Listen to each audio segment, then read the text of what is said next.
Olá, seja bem-vinda, seja bem-vindo. Quinta-feira, 19 de agosto de 2021. Começa agora o Câmara Total ao vivo, 11 horas e 9 minutos. E eu quero a sua participação através do número do nosso WhatsApp, que já está aqui embaixo da sua tela. 19 é o nosso DDD, 97829-3776. Lembrando sempre que você tem a opção de enviar uma mensagem através do nosso QR Code. Olha só. Estou apontando aqui para ele. Pegue o seu celular, abre a câmera como se você fosse tirar uma foto. E você aponta para este QR Code e vai aparecer na tela do seu celular o WhatsApp da TV Câmara Campinas. Você aperta que a gente conversa ao vivo nesta quinta-feira. Confira agora os destaques de hoje. Vereadores aprovam a reforma administrativa da rede Mário Gatti de urgência. Reunião marca retorno de professor Alberto após 46 dias de internação por conta da Covid-19.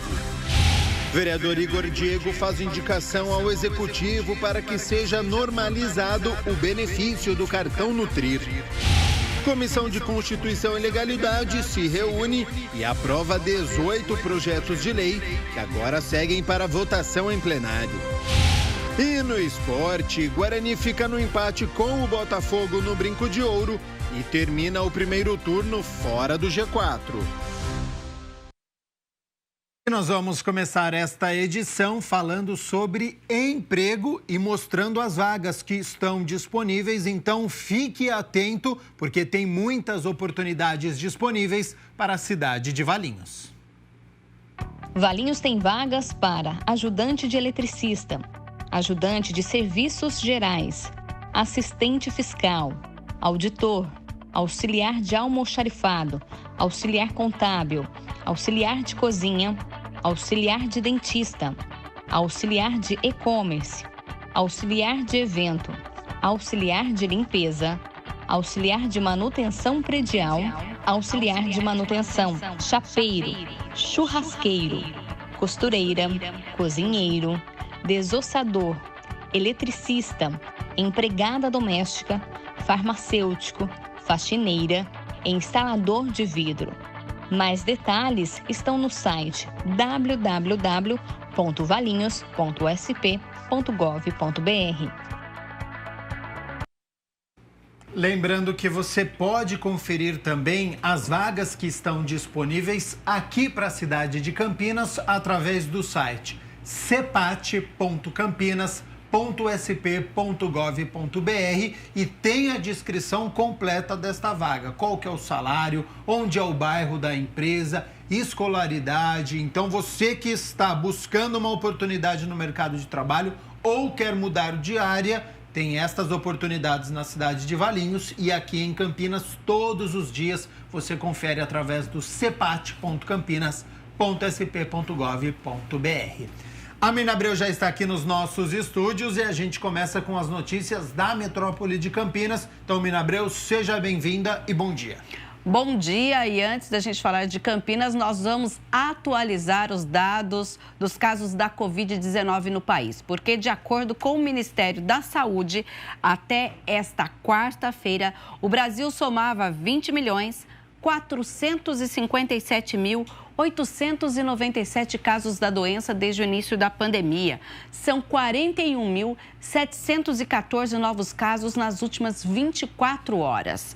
E são 571.662 óbitos devido à doença. E ficam aqui as condolências da TV Câmara Campinas.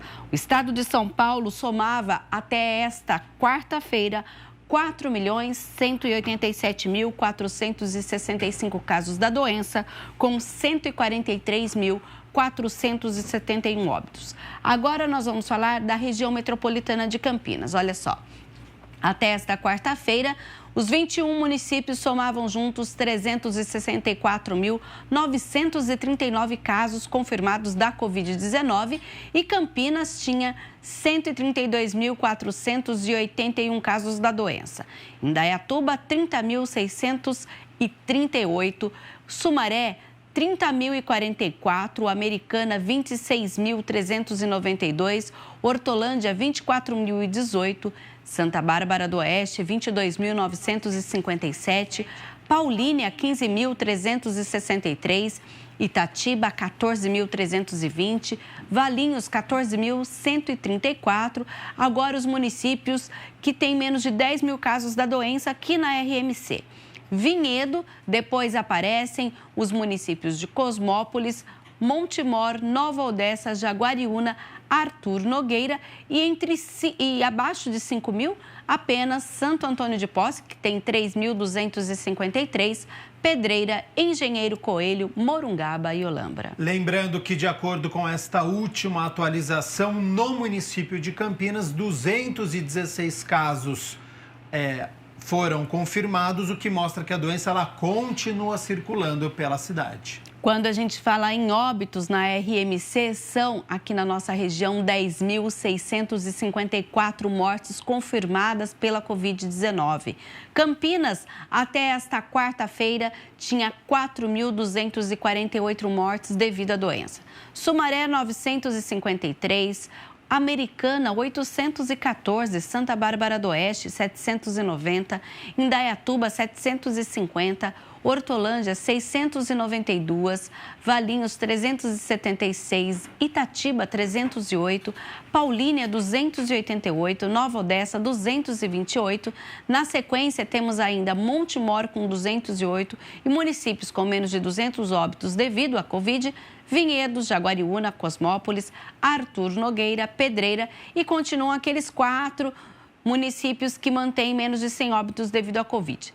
Santo Antônio de Posse, Engenheiro Coelho, Morungaba e Olambra. De acordo com esta última atualização, no município de Campinas, 7 óbitos registrados, 4 homens e 3 mulheres. A gente sempre chama atenção aqui para a faixa etária, mulher de apenas 38 anos, um outro homem de 48 anos. Então, precisamos continuar com todos os cuidados, aquele distanciamento pessoal, social, a utilização de máscara é fundamental, higienização das mãos, e chegou a sua vez, tome a vacina. Primeira e segunda dose, apenas a Janssen é a dose única. Por falar em vacinação, já chegou a vez dos adolescentes, Mina? Isso, uma boa notícia. Começou nesta quarta-feira no estado de São Paulo a vacinação dos adolescentes com comorbidades.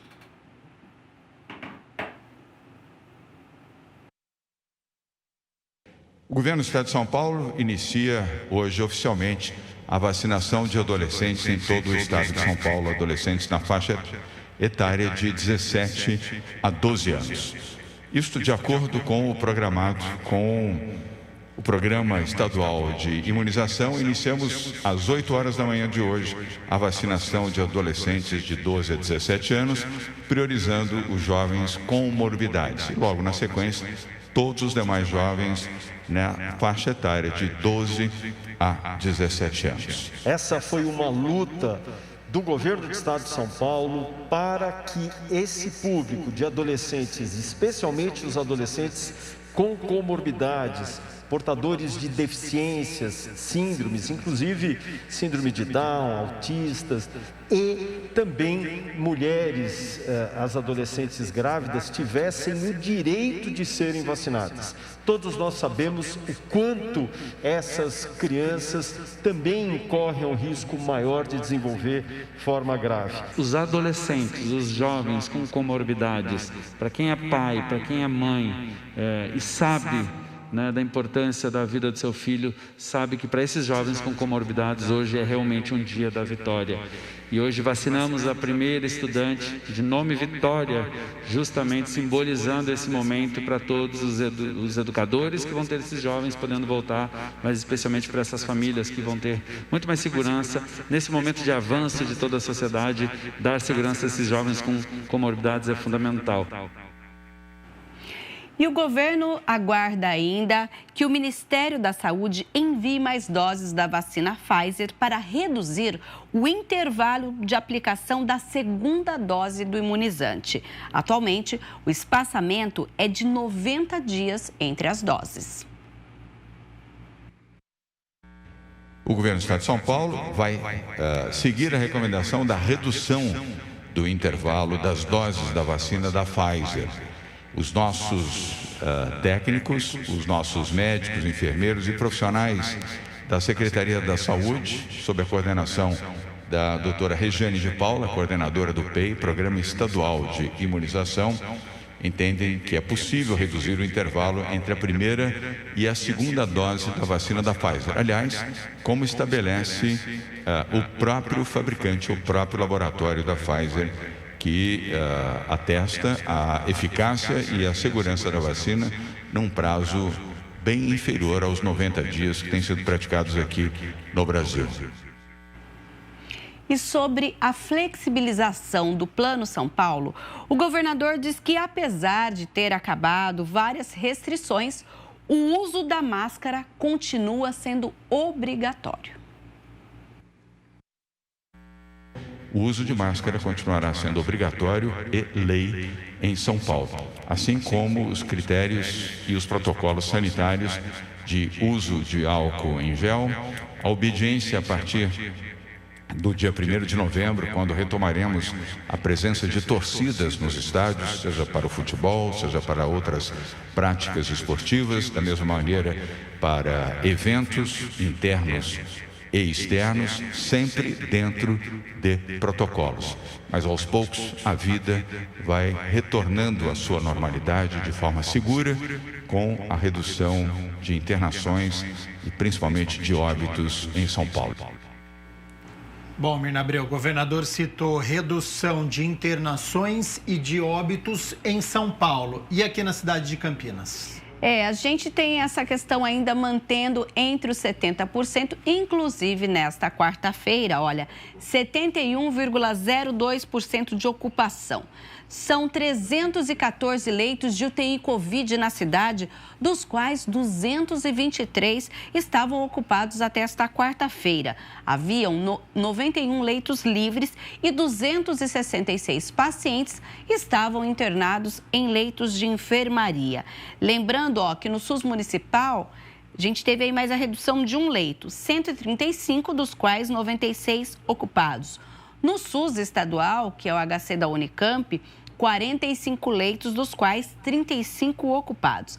E na rede particular, 134 leitos, dos quais 92 estavam ocupados. Então, a gente percebe que a gente ainda mantém alguns dias, Gabriel, um pouco mais de 70, ontem foi 70, hoje 71, mas que aos poucos a rede foi tirado um leito de UTI do SUS municipal. Inclusive, na última semana, o secretário Zambon falou justamente sobre essa questão de ir mapeando e, aos poucos, também liberando alguns leitos do SUS municipal para outras doenças. Então, a gente acompanha toda essa logística aqui na cidade de Campinas. E a gente espera que a cidade de Campinas acompanhe o estado de São Paulo, né, que neste momento está abaixo dos 50% no número de internações.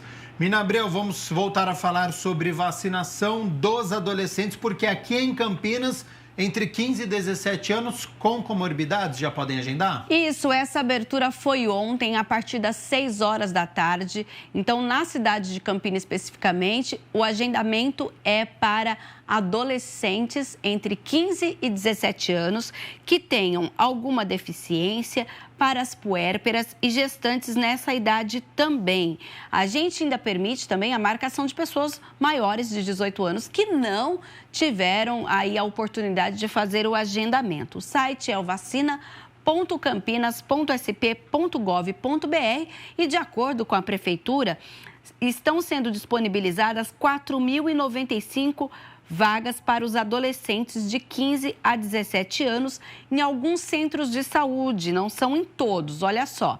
Para esse público, é no Centro de Saúde Campos Elíseos, que fica lá no Tancredão, no Jardim Fernanda, no Jardim São Marcos, no Parque Vista Alegre, Parque Itajaí, no Pedro de Aquino Neto, que fica lá no Balão do Laranja, em Sousas, Taquaral, Vila IP e também no Centro de Saúde da Vila Padre Anchieta.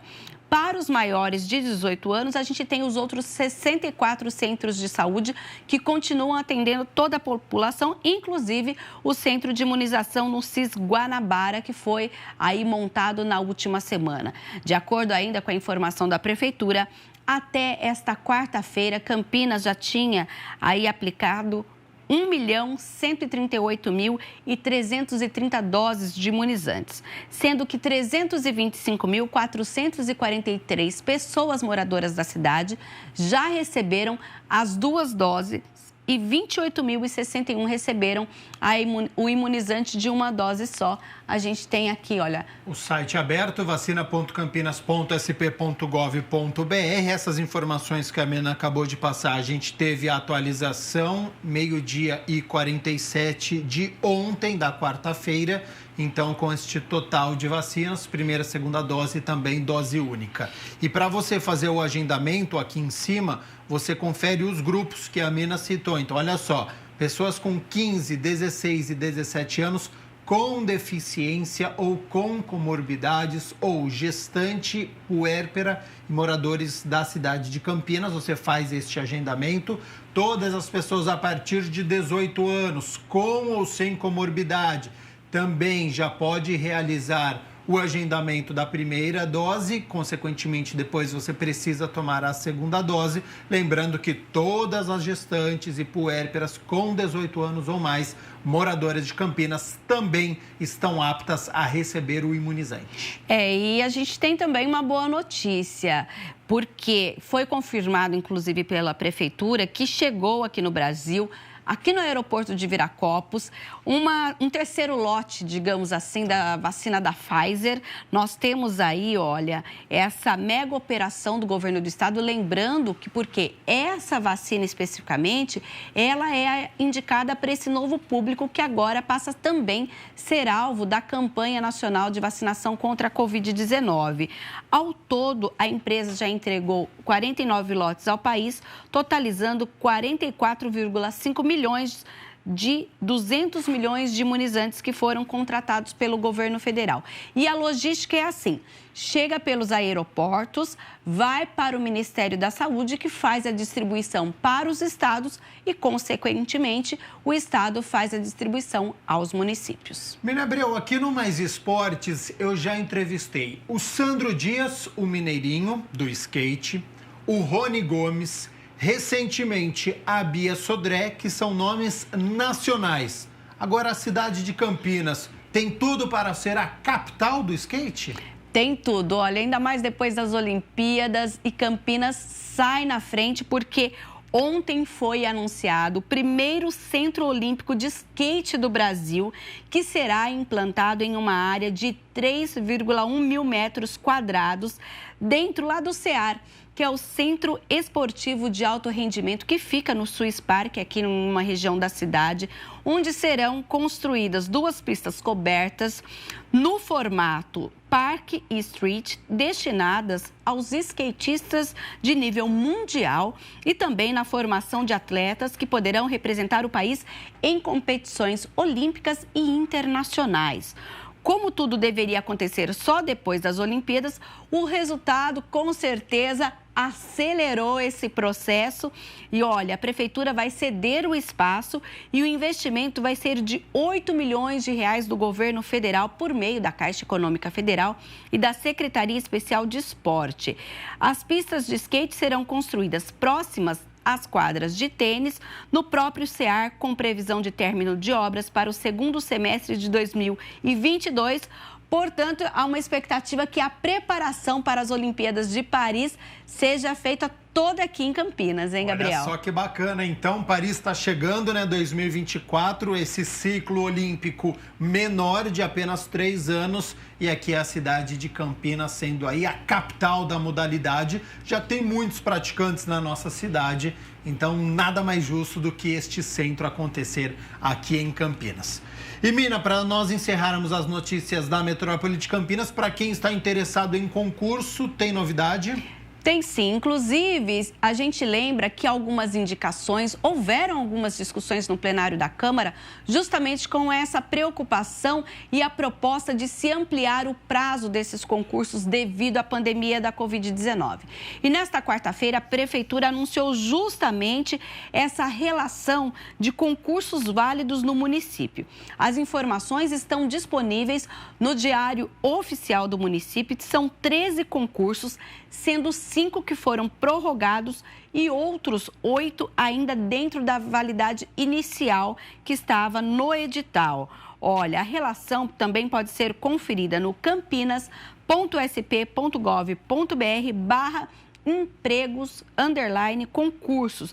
A gente lembra que, inclusive, olha, 5 concursos foram realizados em 2016, venceriam em 2020 e, por conta da pandemia, foram prorrogados até 2022. Então, se você prestou algum concurso de 2016 para cá e não sabe se esse concurso está valendo ou não, como ficaram os prazos, entre no site da Prefeitura e lá você encontra todas as informações. Inclusive, lá tem um link que você que porventura tenha mudado de endereço, você pode atualizar os seus dados para que você seja avisado de qualquer tipo de convocação.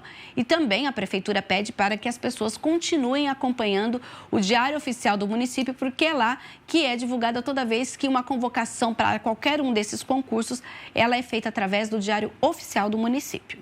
Combinado, então, Mina Abreu. Muito obrigado pelas notícias da metrópole de Campinas. Quero aproveitar a sua presença aqui nos nossos estúdios para nós falarmos das notícias do Legislativo, até porque ontem foi dia da 6ª reunião ordinária e aquele tão esperado retorno do vereador professor Alberto aconteceu.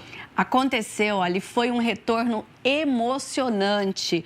Ontem, na 6ª reunião ordinária, após ficar 46 dias internado pela Covid-19 e se recuperando em casa, o vereador professor Alberto compareceu ao plenário. Acompanhe. O primeiro a chegar foi ele, o vereador professor Alberto.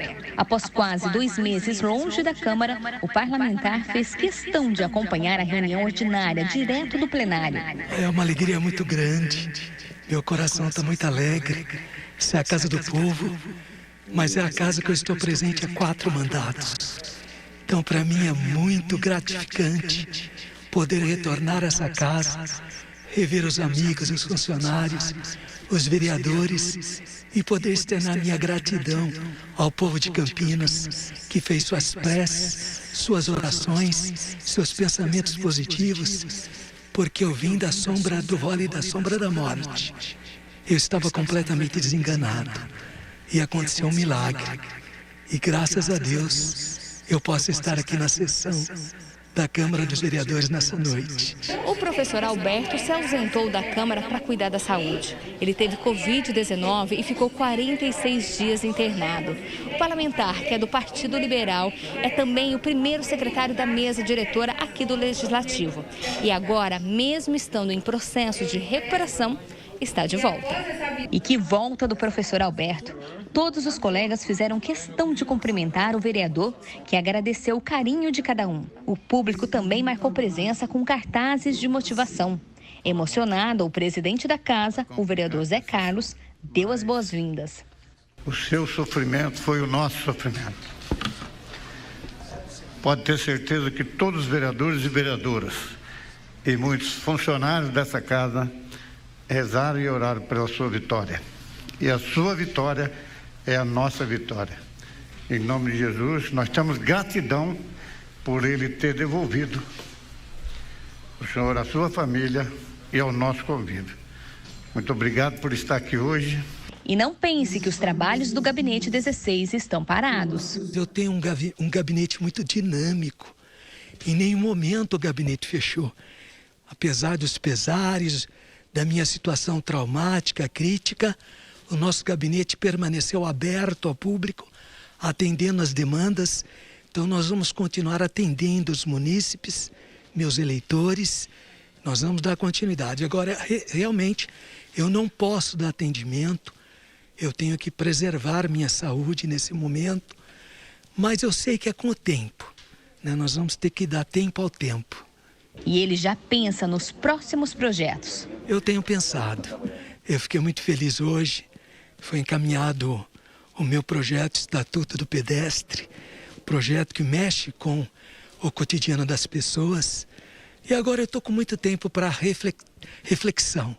Eu creio que a gente vai conseguir continuar apresentando boas alternativas para a cidade de Campinas.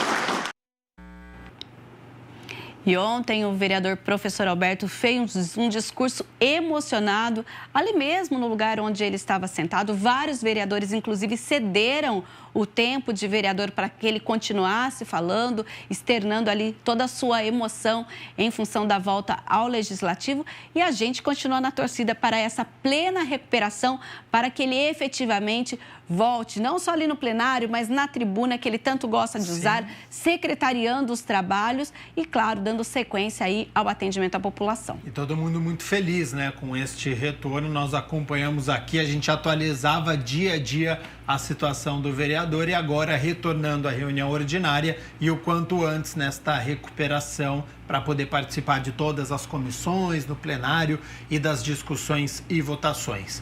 Por falar em discussões e votações, ontem estava na pauta uma reforma administrativa na Rede Mário Gatti. Isso, ontem foi a segunda discussão, momento em que se discute o mérito. E os vereadores aprovaram um projeto de lei complementar de autoria do prefeito que define os termos da reforma administrativa na rede municipal Mário Gatti de urgência, emergência e hospitalar. O vereador Luiz Rossini, que é líder de governo na Câmara, comentou sobre o projeto. Ele reorganiza a estrutura de cargos da rede Mário Gatti. Ele atende a uma determinação da Justiça. Houve uma ação de inconstitucionalidade que foi julgada pela estrutura atual da rede, determinando no acórdão que fosse regularizada essa estrutura de cargos da rede Mário Gatti. E a grande novidade é, primeiro, que esse projeto de lei extingue 108 cargos da estrutura, que são cargos em comissão, de livre nomeação, né?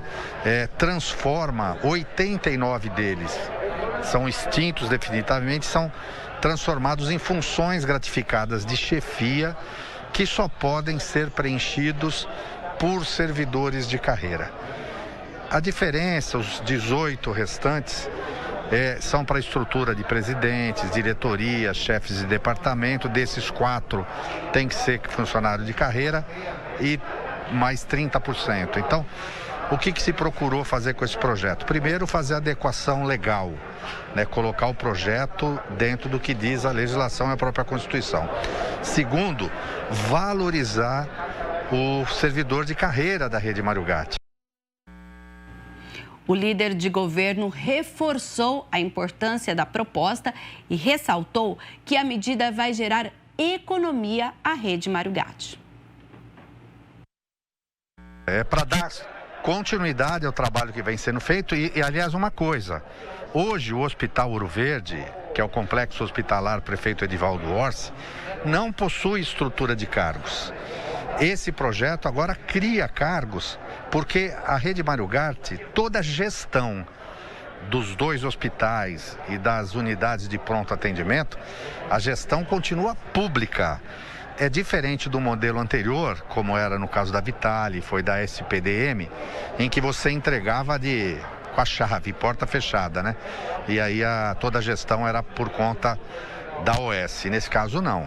Nesse caso, a gestão também do Ouro Verde, do Mário Gatti, dos pronto atendimentos, continuam sendo do poder público e, por isso, nesse projeto também cria alguns cargos de chefia e coordenação também no Ouro Verde. Isso aprimora, melhora o que está aí e vai dar garantia de continuidade do serviço que vem sendo prestado à população.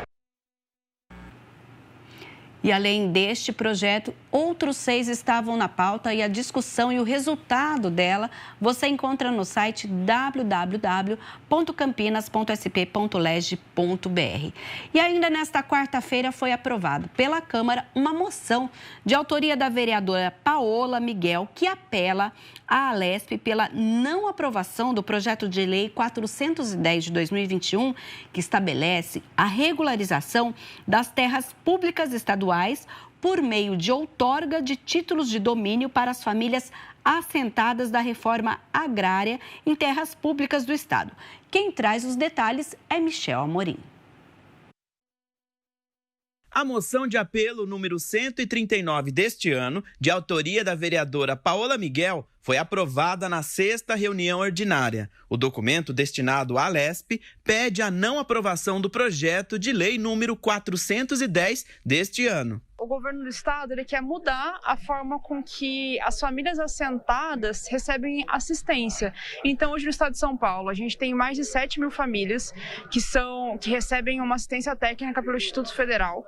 E ele quer simplesmente acabar com isso. Isso faz com que essas famílias fiquem mais vulneráveis, tendo mais dificuldade ainda de ter a sua garantia de sobrevivência. A vereadora destacou o problema que a lei pode causar se for aprovada. No interior, nas cidades mais afastadas dos grandes centros, isso pode gerar uma demanda tão grande de assistência que as famílias têm que vender a terra, aumentando a concentração de terras. E nos grandes centros, próximo a Sumaré, aqui na nossa região, isso faz com que aumente a especulação imobiliária nessas terras, para as pessoas conseguirem comprá-las e terem grandes empreendimentos. Ainda de acordo com a vereadora, famílias da região metropolitana de Campinas podem ser afetadas. Em Valinhos, no acampamento Marielle Vive. E essas famílias, sim, podem ser afetadas pela falta de assistência que o governo estadual quer tirar.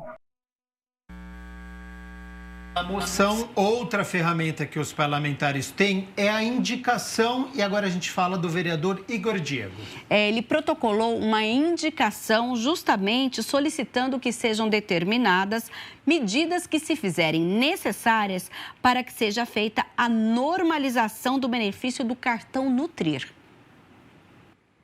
A indicação 6.309 deste ano, de autoria do vereador Igor Diego, solicita ao Executivo medidas para a normalização do benefício do cartão Nutrir. O parlamentar explicou o pedido. Houve agora a troca de licitação desse contrato e vai precisar trocar todos esses cartões. O problema é que nesse período, se a gente não pede a celeridade, para que seja resolvido rápido isso aí, as mães elas estão me procurando bastante, demandando e apreensivas. Então, a função dessa indicação é para que haja mais agilidade e comunicação nessa troca do cartão. Segundo o vereador, o benefício ajuda muitas famílias de Campinas. São 26 mil famílias aqui no município de Campinas que recebem, as mulheres que recebem o cartão Nutrir.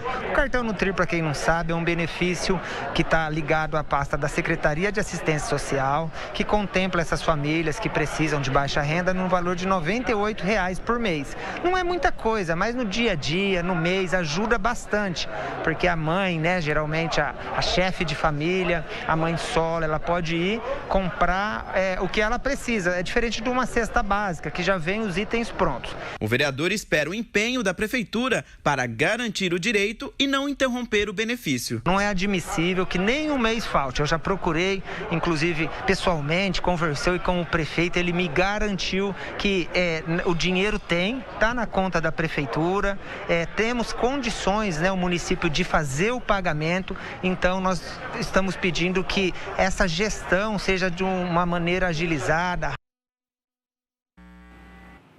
Lembrando que o cartão Nutrir é um benefício que faz parte do Plano de Segurança Alimentar aqui em Campinas e é no valor de R$ 98,50. Mirna Abreu, ontem nas notícias do Legislativo, eu lembro que nós falamos das audiências públicas que discutiram 7 projetos à tarde. Isso, foi uma tarde bem agitada aqui na Câmara Municipal, lembrando que foi a primeira reunião presencial da comissão, na verdade, as primeiras audiências públicas pós aquele período de que antes acontecia as audiências remotas. Então, na primeira, que foi a 17ª de 2021, nós tivemos o debate da proposta de emenda à Lei Orgânica de 2019, que propõe um orçamento impositivo no município de Campinas. Essa proposta ela é de autoria de 11 vereadores e vai possibilitar, a exemplo do que ocorre em outras cidades brasileiras, que os parlamentares apresentem emendas individuais ao projeto do orçamento do município no limite de 1,2% da receita corrente líquida, determinando quais ações devem acontecer com essa verba. O presidente da Câmara detalhou a proposta e exemplificou como seria a parte do orçamento destinada, que esse ano, por exemplo, está em 5,5 bilhões de reais. Será uma maneira de nós, vereadores, contribuirmos com uma melhora na área da saúde do nosso município, né? Então, destaca-se o projeto que é uma reserva de 50% desses recursos serão destinados para a área da saúde. Essas emendas individuais serão aprovadas no limite de 1,2% da receita corrente líquida realizada no exercício anterior. Do total desses 5 milhões, dividido por 1,2, daria R$ 70.218.942,23. Desses 70 milhões, por 33 vereadores, dá um total de R$ 2.127.846,73. Metade dessa verba, que equivale a 50%, deverá ser destinada para a área da saúde.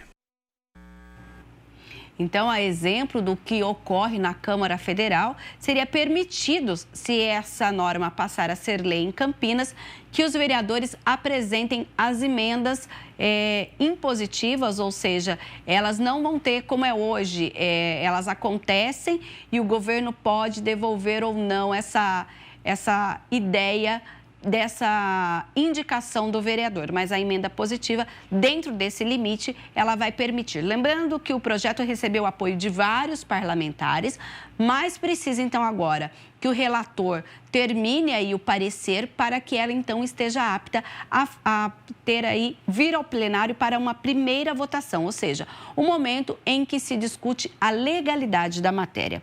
E uma outra proposta que foi discutida já na 18ª audiência pública é a adequação à lei orgânica que trata do prazo de licença de vereador. A norma federal desse prazo diz que é superior a 120 dias. E na legislação municipal em Campinas, isso é após 15 dias. Nós estamos adequando a lei orgânica para que não corramos esse risco. É a mesma coisa que o professor Alberto. Ele teve esse problema de saúde, que foi sério, todos nós acompanhamos, né? E depois chegou-se o momento de alguém falar para o suplente que ele tinha que entrar para ocupar o lugar do professor. Então, é simplesmente uma adequação da lei orgânica à Constituição Federal. Na 19ª audiência pública foi discutido o projeto de lei que determina a obrigatoriedade de escolaridade mínima do ensino médio completo para o cargo de ouvidor da Câmara de Campinas. E, na sequência, foi discutida a proposta do presidente da Câmara, o vereador Zé Carlos, que altera normas para estabelecimentos destinados à lavagem, lubrificação, limpeza, polimento, troca de óleo e serviços afins de veículos automotores, e ele justificou a medida. O presente projeto visa adequar essa matéria aos tempos atuais, aprimorando a norma e retirando a burocracia para os que trabalham no município nesse ramo de atividade. A lei é de 2000, mas os equipamentos que são utilizados hoje não gera ruído nenhum, não traz transtorno aos vizinhos, entendeu? Sem contar que a água também, eles têm lá um tanque onde eles represam essa água e pode fazer ela ser reutilizável. Então, esse é um pedido da população que trabalha nesse ramo. E uma outra proposta do presidente da Câmara, o vereador Zé Carlos, foi discutida na 21ª audiência pública. A matéria torna obrigatória a destinação de vagas para estacionamento de veículos em canteiros centrais de ruas e avenidas de Campinas, desde que essas vagas possuam mais de 4 metros de largura e estejam em ângulo de 45 graus. A proposta do vereador Luiz Cirilo, que cria frentes parlamentares na Câmara de Campinas, também foi discutida mais na 22ª audiência pública. Para que se possa fazer com que a população possa participar de uma comissão, o nome apropriado é a Frente Parlamentar, onde os vereadores poderão requerer a abertura de uma frente parlamentar específica, por exemplo, da área jurídica, da área da saúde, e a sociedade civil vai poder participar. A sociedade civil vai poder ter assento nessa comissão, ou seja, aonde surge o problema, que é no seio da sociedade, ela pode trazer esse problema e discutir junto aos vereadores para efetivamente encontrarmos uma solução ou encontrar a solução mais rápida para que o município, naquela demanda apresentada, possa encontrar uma solução satisfatória. Terceira audiência pública. E a última do dia aconteceu a discussão de uma proposta que tramita na Câmara desde 2016, de autoria do presidente, o vereador Zé Carlos, e também do vereador Luiz Rossini. Essa matéria obriga a empresa concessionária ou permissionária de energia elétrica do município de Campinas a realizar o alinhamento e a retirada de fios inutilizados dos postes e notificar as demais empresas que utilizam os mesmos como suporte de seus cabeamentos. Os autores lembraram da realidade que existe hoje em Campinas. São centenas de locais com cabos quebrados, caídos, enrolados na calçada, muitas vezes atravessando a via pública, causando riscos de acidentes, tanto ao pedestre, aos motoristas, motociclistas, ciclistas. E o maior absurdo é que ninguém se responsabiliza por isso. Se o cidadão liga no 156 para reclamar, a prefeitura fala, isso não é responsabilidade minha. Liga na concessionária. Se você ligar na concessionária, a concessionária fala, não, esse cabo não é meu, o meu é o energizado. De quem é o cabo? Não sei. Aí você tenta identificar as operadoras de telefonia, TV a cabo, é uma loucura. É um problema recorrente, todos nós sabemos, se sair aqui do plenário aqui da Câmara, aqui fora, agora vocês vão ver que tem uns cabos enrolados no poste que está no chão. Quer dizer, a gente não sabe, se esse cabo pega num cabo energizado, é um desastre tremendo que a gente tem. Está aqui, é só sair aqui que vocês vão ver.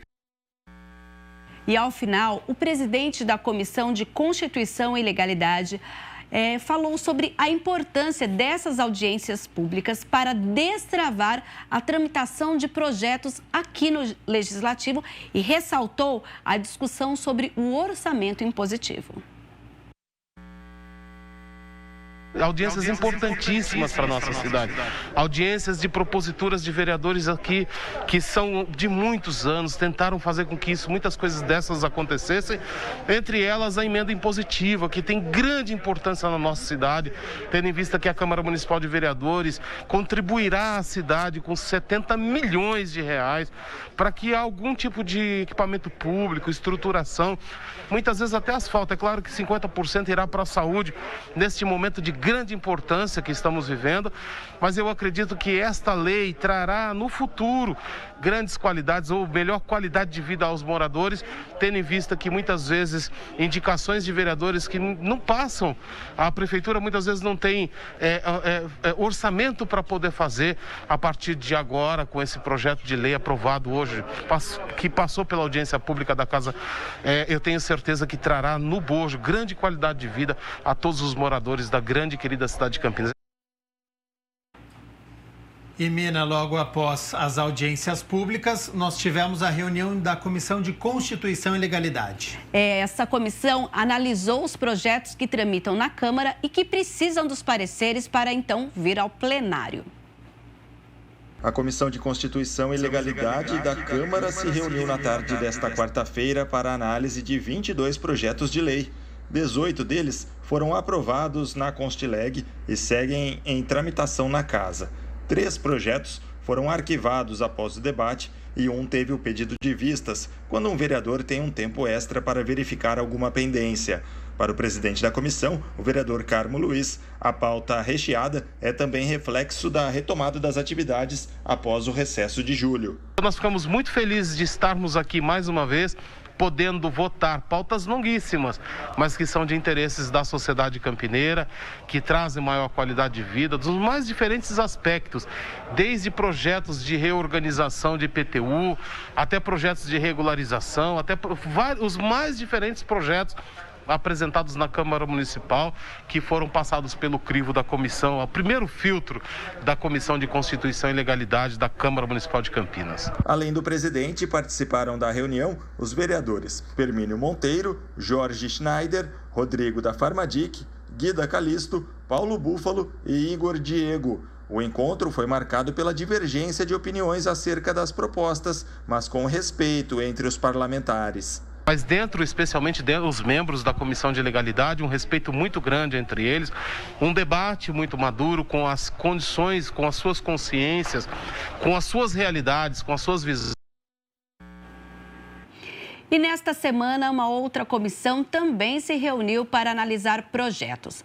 É a Comissão de Administração Pública, presidida pelo vereador Felipe Marquesi, que analisou projetos relacionados ao PAS, o Programa de Ativação Econômica e Social.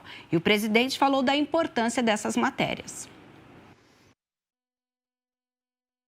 Nós aprovamos 3 projetos muito importantes. O Refis, que é um projeto que visa incentivar, né, as questões tributárias, impostos que muitas vezes, por situações difíceis, né, acabam acumulando, e a pessoa física ou jurídica tem a oportunidade de ir na prefeitura, fazer o parcelamento com desconto de juros, de multa, tantos benefícios que com certeza vai ajudar o contribuinte a poder a pagar e manter aí as suas contas e seus deveres em dia. Então, vejo que é um projeto muito importante, não é todo ano que tem, nós sabemos disso, e este ano, então, é o ano do Refis, é um período abrangente por essa lei, e acredito que, com certeza, vem ajudar aí a população de Campinas. E projetos também que a gente votou, o item 1, que cria o fundo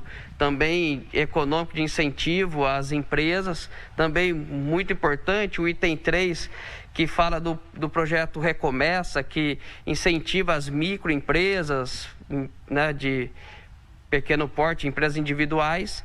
Com certeza, esses projetos que vêm do Executivo, o prefeito está muito sensível à questão da pandemia, empresas que foram prejudicadas, ficaram com as suas portas fechadas, e agora com esses programas, que visam o incentivo, o crescimento da cidade, para gerar empregos e tantas coisas importantes. Também participaram desta reunião da Comissão de Administração Pública os vereadores Luiz Rossini e Marrom Cunha. Hora de nós falarmos sobre os projetos protocolados, e a gente começa com uma autoria do vereador Major Jaime. A proposta do parlamentar, ele institui no calendário oficial do município o Dia do Veterano das Forças Armadas e das Forças de Segurança Pública. As informações são de André Aranha. No projeto de lei de autoria do vereador Major Jaime, fica instituído o Dia do Veterano das Forças Armadas e das Forças de Segurança Pública, a ser comemorado anualmente no dia 11 de novembro. Pois é, essa data foi proposta porque, olha só, no dia 11 de novembro de 1918 foi assinado o armistício que deu fim oficialmente à Primeira Guerra Mundial. Foi um dia que foi declarada a paz, né, mundial naquele momento. E desde então, em vários países vem sendo desenvolvido esse dia como o Dia do Veterano. Considera-se Forças Armadas, Marinha, Exército e Aeronáutica, Forças de Segurança Pública, Polícia Federal, Polícia Rodoviária Federal, Polícia Ferroviária Federal, Polícias Civis, Polícias Militares, Corpos de Bombeiros Militares e as Guardas Municipal. Todos eles dedicam a vida a servir. E esses profissionais, logo que aposentam, muitas vezes são esquecidos e acabam não tendo o reconhecimento devido da sociedade. Então foi uma atitude que nós tivemos, já de uma demanda já grande de muito tempo, é que a gente pudesse fazer esse reconhecimento e que o município de Campinas pudesse reconhecer, através dessa ação, esse trabalho que é desempenhado por vários policiais e também militares do nosso Brasil. O parlamentar lembra que em outros países os veteranos são pessoas muito respeitadas. São pessoas que realmente, onde eles chegam, eles têm um tratamento diferenciado. Infelizmente no Brasil, por várias questões até ideológicas, esse veterano ele não tem esse reconhecimento. Então a gente quer justamente dizer para as pessoas a importância desses profissionais. Eles não são melhores do que nenhuma categoria profissional, mas são pessoas que dedicam a vida diuturnamente para defender a sociedade. E um outro projeto que foi protocolado na Câmara é de autoria do vereador Marcelo Silva, que garante aos agentes públicos direitos para colaborar com informações sobre prática de crimes ou atos de improbidade. Acompanhe. O projeto de lei do vereador Marcelo Silva é voltado aos agentes públicos que colaborarem com informações sobre práticas de crimes, atos de improbidade ou infrações administrativas de que tenham conhecimento. Os casos seriam os vinculados a órgãos da administração, a órgãos de controle interno e externo, a autoridades policiais, ao Ministério Público ou qualquer outra autoridade pública. O objetivo é assegurar, a gente sabe que a prefeitura ela tem mais de 18 mil funcionários, então é assegurar a garantia do cidadão que, se porventura tiver ciente ou estiver vendo alguma prática de algum ilícito, que ele possa fazer a denúncia sem ser penalizado, ou que ele possa, por exemplo, pegar mais elementos advindos de algumas conversas, que ele tenha essa garantia constitucional, essa garantia da lei, em que ele não será punido, em razão, por exemplo, ele demorou alguns dias para denunciar, ou ele denunciou numa hora X ou numa hora Y. Então, a gente dá a garantia para o cidadão que tiver no seu departamento ou estiver observando qualquer prática de ilícito, que ele possa denunciar de forma segura. De acordo com a proposta, o servidor que denunciar irregularidades não poderá sofrer penalidades civis, penais ou administrativas. Além disso, terá preservados seu nome, cargo, imagem e demais informações pessoais. O documento também assegura que o agente público tenha o direito de não comunicar diretamente aos superiores quando houver indícios de sua participação, mas define que a lei não se aplica se ficar caracterizado que ele fez uma denúncia caluniosa ou comunicação falsa de crime, omitiu circunstâncias conhecidas que poderiam colaborar com a licitude ou não do fato e tenha participação direta ou indireta no caso denunciado, guardadas as devidas exceções de coação, constrangimento ilegal ou qualquer forma de ameaça. A corrupção hoje é a pior coisa que a administração possa ter, Ela tira dinheiro, ela gera fome, ela mata de forma indireta. Então a gente tem que tentar extirpar isso da melhor forma possível e dando a segurança para aquele servidor público que possa denunciar de forma segura.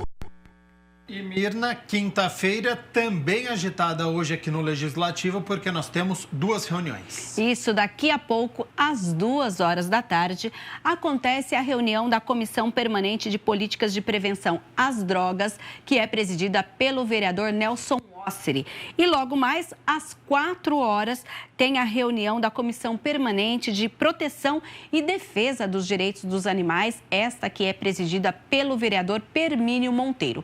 Ambas as reuniões serão transmitidas aqui pela TV Câmara Campinas ao vivo e você está aí convidado para nos acompanhar. Tá certo, Mirna Abreu. Muito obrigado, então, pelas notícias da Metrópole de Campinas e agora com as notícias do Legislativo. Até amanhã, que eu volto, hein? Combinado.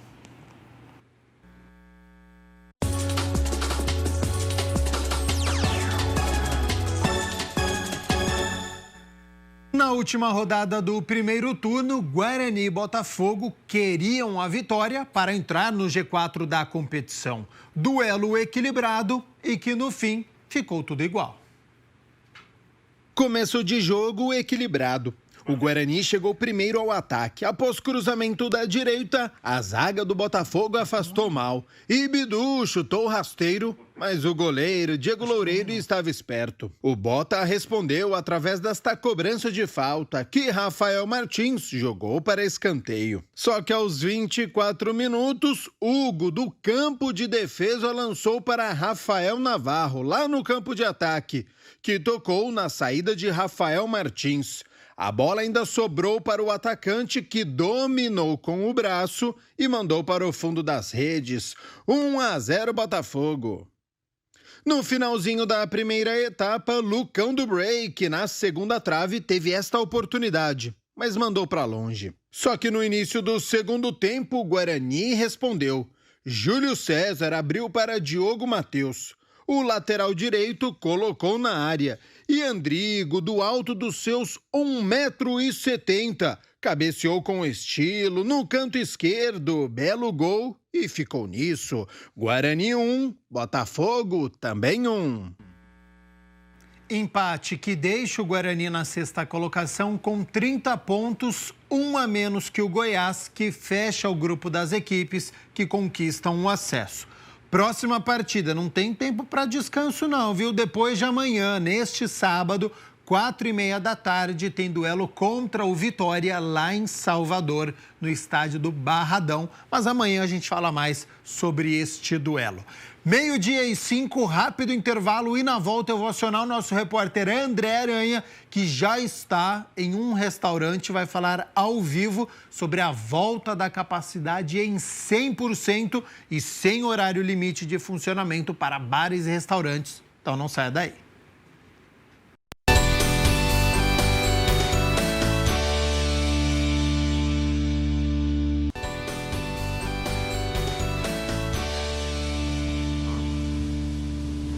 Câmara Total de volta ao vivo nesta quinta-feira e olha só, a flexibilização das regras do Plano São Paulo permitiu a reabertura dos bares sem limitação de horários e com permissão de funcionamento à noite. Então, sobre estas medidas e os cuidados que precisam continuar, eu aciono o nosso repórter André Aranha, que está em um restaurante e tem mais informações. Seja bem-vindo e boa tarde, André. Pois é, boa tarde para você, boa tarde para todo mundo, Gabriel. É o seguinte, como você disse, não há mais limite de horário nem de funcionamento, mas é importante, claro, que todos os protocolos continuem sendo cumpridos pelas pessoas que frequentam bares e restaurantes. O uso de máscara, o distanciamento entre as mesas de pelo menos 1 metro, o álcool em gel. Bom, e para falar mais a respeito disso, o Matheus está aqui. O Matheus, que conversou muito com a gente aqui na TV Câmara Campinas, né, Matheus? Para falar a respeito da situação dos bares, restaurantes, que era muito complicada, mas agora muda um pouco. Mas, como eu disse, é importante, de fato, que haja conscientização ainda das pessoas. Muito boa tarde, Matheus. Boa tarde, André. É verdade, a gente está num momento positivo, que a gente vinha esperando aí há quase 14, 15 meses aí de pandemia, tentando reabrir, principalmente o horário noturno. Ele é extremamente importante para os bares, né? No nosso setor, bares e restaurantes, o bar ele acaba tendo um movimento muito após as 8, após as 9. Então, quando a gente tinha restrição 8, 9, 10 horas, esses estabelecimentos acabavam não conseguindo ter um equilíbrio econômico, financeiro, e aí eles acabavam tendo muitos prejuízos, demissão de pessoas, assim por diante. Então, agora, com a gente podendo atuar com distanciamento de 1 metro de mesas, mas com 100% da capacidade e sem limitação de horário, você começa a ter o retorno dessas atividades, que é essencial e representa 30% do setor de bares e restaurantes. Então, é muito bom. É mais um passo aí para a gente voltar à normalidade. A gente pode dizer que a gente já está na normalidade pós-Covid, ou seja, estamos voltando, o pessoal começando a viajar, o pessoal começando a sair para jantar, o pessoal saindo agora para ir no barzinho tomar uma cerveja. E é quase a normalidade, ou a normalidade pós-Covid, porque realmente continua álcool gel, continua o uso de máscara, continua distanciamento. Esses cuidados, acho que a gente ainda tem um tempo a garantir esses cuidados. E a responsabilidade tanto do cidadão em fazer seu papel e tanto dos estabelecimentos em pedir para que o cidadão entenda que a gente ainda não saiu da pandemia, né? Pois é, a situação dos bares, principalmente, né, Matheus, que representam aí aproximadamente 30%, não é, dos estabelecimentos, a situação passa a melhorar um pouco porque foi certamente o setor mais afetado nessa pandemia, né? Exatamente. Eu não sei se o público sabe disso, mas os bares eles só estavam podendo funcionar se eles tivessem um código contábil para que eles trabalhassem como os restaurantes. Então, a partir do momento, os bares podem voltar a funcionar. Teve muitas operações que ela é extremamente específica de um bar, um happy hour, uma bebida, uma banda tocando, que eles estavam proibidos de fazer. Agora, com essa liberação, respeitando os protocolos, como a gente acabou de dizer, né, André, os estabelecimentos conseguem voltar. Isso acaba movimentando a economia como um todo. Então, você tem músicos que estavam parados, você tem produtor de eventos que estavam parados, você tem o que a gente chama aí dos freelancers, você tem muita mão de obra que ela vinha para os estabelecimentos no momento de pico para trabalhar, e agora esse público começa a recuperar seus empregos, a recuperar suas rendas. Então é muito positivo essa mudança que aconteceu agora no Plano São Paulo. Ô Matheus, em quanto tempo você acha que será possível, não é, recuperar essa economia que envolve aí os restaurantes, os bares? Já dá para ter uma noção qual foi o tamanho do prejuízo disso tudo?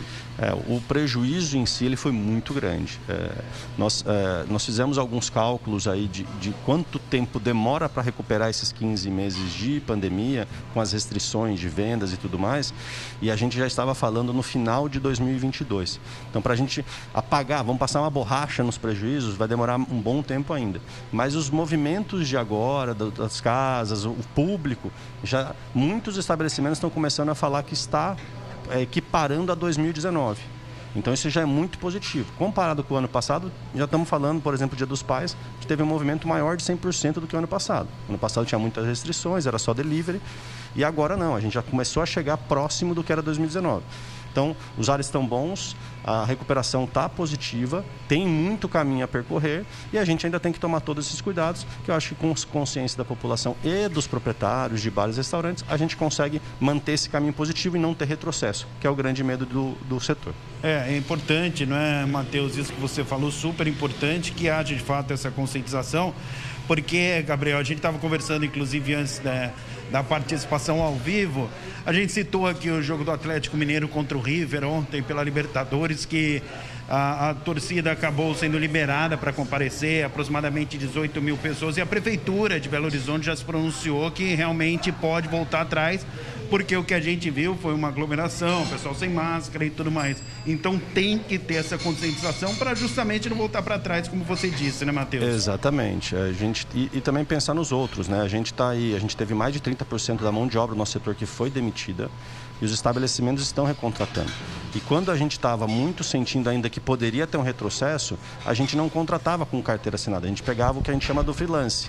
Ele vem fazer, no momento, aquele trabalho de sábado, de domingo. Então agora, a gente sabendo que o negócio vai poder ficar aberto, que os estabelecimentos vão poder ficar abertos, que a chance de voltar é pequena, a gente começa a contratar carteira assinada, trazer a equipe, refazer suas equipes. Então esse retrocesso é muito ruim porque dá mais insegurança, faz com que a gente não contrate ou faz com que a gente acabou de contratar, a gente demita de novo. Então o risco é muito grande de acontecer esse tipo de problema. Então o objetivo mesmo de conscientização dos donos e do público falta pouco para a gente conseguir ter uma segurança do ponto de vista médico, do ponto de vista de saúde, com as vacinas, com uma vacinação maior da população.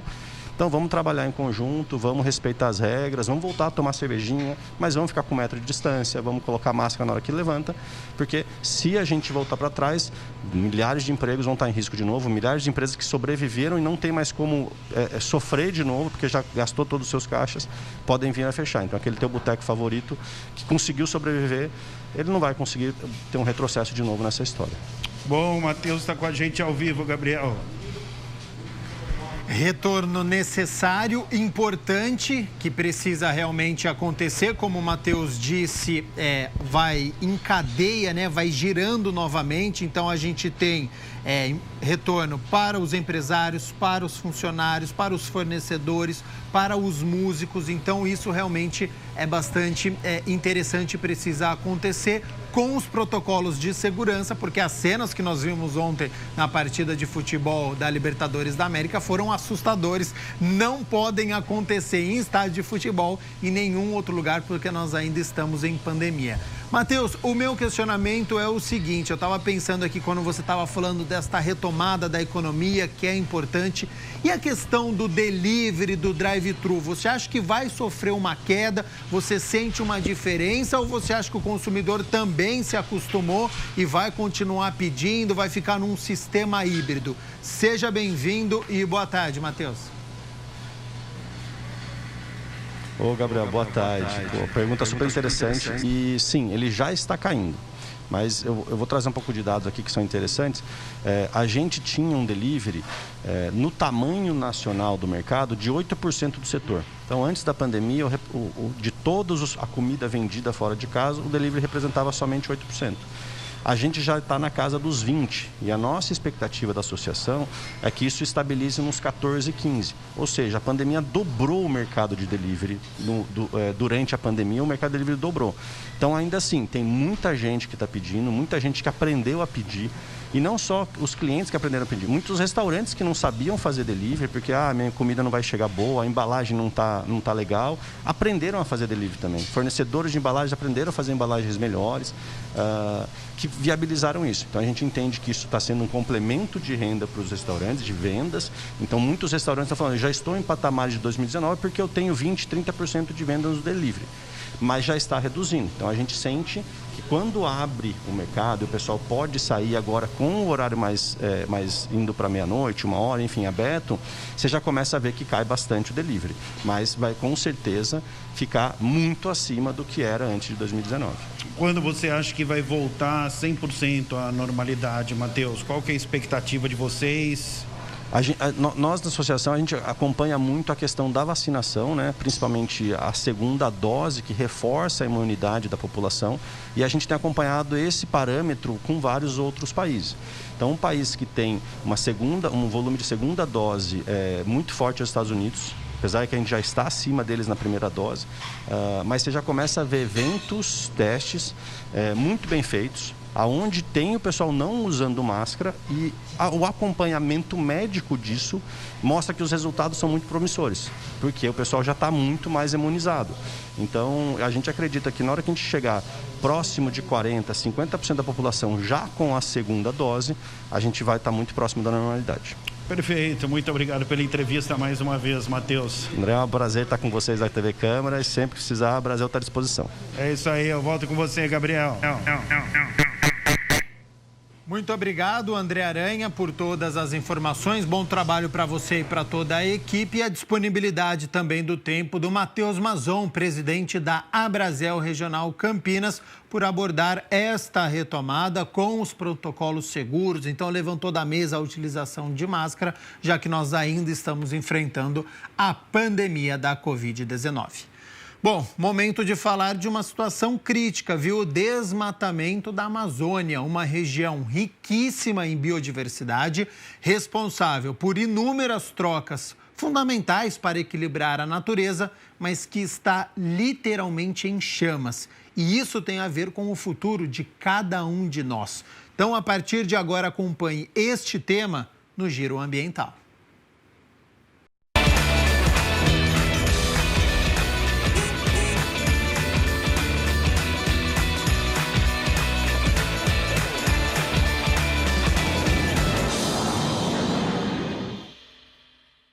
Olá, seja bem-vindo, seja bem-vinda. Olha só, hoje nós temos aqui um tema que já foi abordado inúmeras vezes, mas retorna ao Giro Ambiental porque nos preocupa muito e porque tem a ver com cada um de nós. Hoje nós vamos falar sobre a Amazônia, que tem estampado de novo, repetidamente, os noticiários nos últimos tempos. O cenário por lá não está nada fácil, não. Ela teve a segunda pior temporada em 5 anos, de acordo com dados divulgados no início desse mês pelo Instituto de Pesquisas Espaciais, o INPE. O acumulado de alertas de desmatamento só este ano foi de 8.712 quilômetros quadrados, uma área, olha só, que equivale a mais que 5 vezes o tamanho da cidade de São Paulo. É muita coisa. A primeira pior temporada foi entre agosto de 2019 e julho de 2020, quando esse número tinha ficado em 9.216 quilômetros quadrados. Além do desmatamento, a Amazônia também enfrentou o maior número de focos de queimada em 14 anos para o mês de junho. Hoje, aqui no Giro Ambiental, nós temos o prazer de receber a professora Márcia Brandão Carneiro Leão, que é professora de Direito Ambiental da Universidade Presbiteriana Mackenzie, aqui de Campinas. Professora, muito triste a gente todos os dias ou frequentemente abrir os noticiários e se deparar com mais uma notícia de desmatamento na Amazônia. É um prazer recebê-la aqui para falar sobre isso. Bem-vinda. Muito obrigada, é um prazer também estar com vocês, sempre é um prazer, fico muito feliz com os convites e, de fato, você tem razão. É uma tristeza, mas para nós que pesquisamos e acompanhamos essas questões das mudanças climáticas e da importância da Amazônia para o próprio clima brasileiro, é extremamente preocupante. É extremamente preocupante.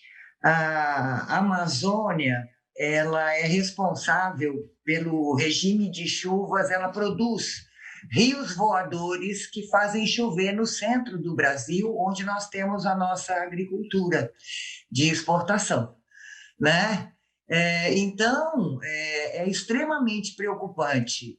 E vinculada à questão das mudanças climáticas, isso preocupa ainda mais. Está sendo muito comentado esse último relatório do IPCC, né, do painel intergovernamental, mas o relatório de 2007 indicava que haveria uma tendência de seca no centro e no norte da América do Sul.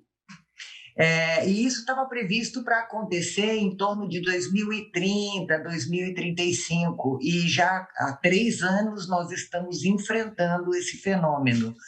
E essa previsão foi de 2007. Então, quer dizer que avisados nós fomos, né, professora? Fomos avisados e tem uma questão mais preocupante, porque os parceiros naturais que a humanidade tem, que o planeta tem no controle das emissões de carbono, são os oceanos, os solos e as florestas. Então, a previsão já é uma previsão de impacto na floresta amazônica, de ressecamento e de retração da floresta. Ela naturalmente, a partir desse processo de seca, ela vai diminuir e vai produzir menos vapor. Ela diminuindo, nós teremos menos sequestro de carbono. A floresta, como ela está hoje, ela consegue reter mais carbono, ou tanto carbono quanto é emitido por toda a humanidade na queima de combustíveis fósseis e na sua atividade econômica. Sem a floresta, esse carbono é liberado. Cada árvore que morre, a gente tem a quantidade de carbono que ela sequestrava, porque a árvore usa o carbono para formar sua madeira também. Então, além de não sequestrar mais, esse carbono da madeira, ele é liberado no ar. Por que não estamos, né, enquanto nação, enquanto planeta, enquanto sociedade, agindo para combater essas mudanças climáticas, professora? Qual que é a sua análise? Porque todo mundo aqui sabe o papel da Amazônia, né? Todo mundo sabe que ela é importante, nas escolas as crianças sabem, mas por que a gente tem essa dificuldade de sair desse debate para realmente combater essas ações? Em se tratando das políticas ambientais brasileiras, nós vivemos um processo ao longo desses últimos 30 anos onde o Brasil foi protagonista das discussões acerca de meio ambiente. Nossos mecanismos nunca foram eficientes como deveriam, mas apresentaram um relativo progresso, né, e uma relativa eficiência crescente ao longo dos anos. Desafortunadamente, esse sistema todo de proteção vem sendo desmontado sem nenhuma proposta de substituição que conduza à eficiência na proteção do meio ambiente natural, especificamente na Amazônia. Os projetos conhecidos para a região são projetos muito tradicionais, que não contemplam uma perspectiva moderna de se lidar com os recursos naturais. E que era o que estava sendo encaminhado, inclusive pelo Brasil, nas negociações de financiamento, para que o nosso modelo de desenvolvimento na região amazônica fosse um modelo que contemplasse a floresta em pé, né? De utilização de recursos genéticos, de utilização da própria floresta para a agrofloresta, numa ação econômica que tivesse pouco ou quase nenhum impacto na saúde do bioma. Infelizmente, não é a perspectiva, né, atual. E é sempre importante lembrar, né, professora, que apesar da Amazônia estar às vezes distante geograficamente das pessoas, os impactos vão ser sentidos por todos. Já estão, né? Nós já estamos experimentando os efeitos do desmatamento, as mudanças climáticas todos os dias. E a gente não está percebendo ou não está agindo, né? Pois é, e o relatório dá conta de que esses impactos, essas mudanças em andamento não poderão ser eliminadas, elas poderão ser contidas. A realidade é que nós vamos ter que nos conformar com o fato de que teremos uma configuração da biodiversidade bastante diferente daquela que temos hoje, né? Se nós não conseguirmos conter a elevação da temperatura até 1,5 grau, 2 graus no máximo, inclusive a ciência não consegue nem prever o que poderá acontecer. Nós estamos há pouquíssimo tempo da Conferência das Nações Unidas sobre Mudanças Climáticas, a COP26, que acontece em novembro na Escócia, com vários tópicos a serem discutidos pelas 196 nações participantes, e que tem uma coisa muito grave nessa história, né, professora? Recentemente, o vice-presidente Hamilton Mourão, que preside o Conselho Nacional da Amazônia Legal, afirmou que provavelmente a meta de redução de desmatamento na Amazônia não será cumprida. Nós tínhamos uma meta de 10% e, segundo ele, esse número deve ficar entre 4% e 5%. Então, fica a nossa lição de casa, enquanto cidadãos também, né, professora, de pensar se as ações que nós, enquanto indivíduos, estamos adotando, estão indo ao encontro também do que a gente prega, né, enquanto um país e um mundo melhor, né? É muito preocupante essa desaceleração e esse desmonte da proteção ambiental aqui no país. E o Brasil definitivamente deixou de ser o protagonista que era nessas negociações acerca de meio ambiente no plano da Organização das Nações Unidas, né, nas conferências conduzidas pelas respectivas convenções. É preciso mudar essa situação, é preciso que cada um faça o que pode, mas é preciso que tenhamos políticas mais sérias e que resgatemos minimamente o nosso sistema de proteção ambiental, de fiscalização, e que a nossa legislação não seja mais enfraquecida, porque se a nossa maneira de reduzir o desmatamento ilegal vai ser legalizando o desmatamento, nós não cumpriremos a nossa missão e o nosso papel junto à humanidade. A Amazônia é nossa, mas o mundo também depende dela. Muito importante essa finalização, professora. Eu quero agradecer muito pela sua participação. A gente sempre fala que é muito sofrido terminar as edições aqui do Giro Ambiental, porque são temas complexos, mas que bom que a gente tem a chance de plantar essas sementinhas para as pessoas de casa refletirem sobre esse assunto. Muito obrigada pela sua entrevista. Eu é que agradeço. Estou sempre às ordens de vocês. E você aí de casa sempre está convidado a acessar as nossas entrevistas, o nosso canal do YouTube, TV Câmara Campinas, e também nas nossas redes sociais, principalmente no Facebook, onde é possível acessar as edições anteriores. Obrigada pela sua companhia, reflita aí sobre esses temas, sobre o que você tem feito também para mudar o mundo em que você vive. E eu te vejo na próxima edição. Fique bem, tchau, tchau.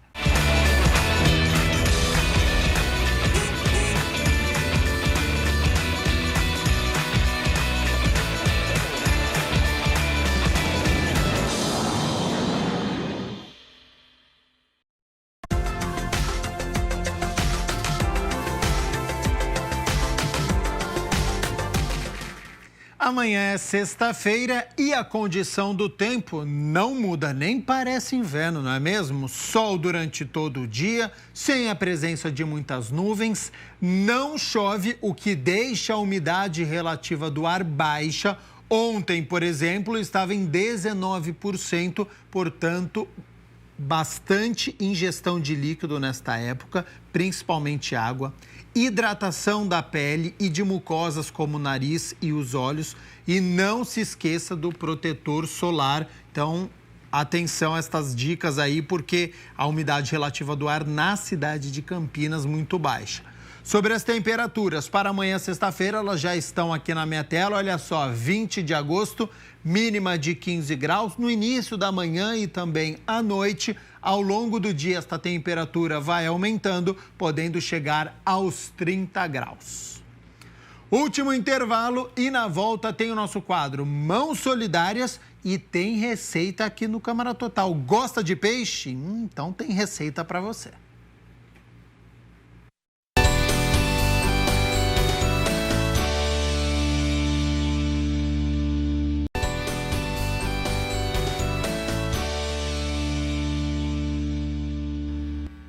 Bloco do Câmara Total e olha só, em 1956, mais de 60 anos atrás, era fundada a Casa da Criança de Souzas, uma entidade filantrópica sem fins lucrativos e que atende meninos e meninas de 4 meses a 3 anos de idade em período integral.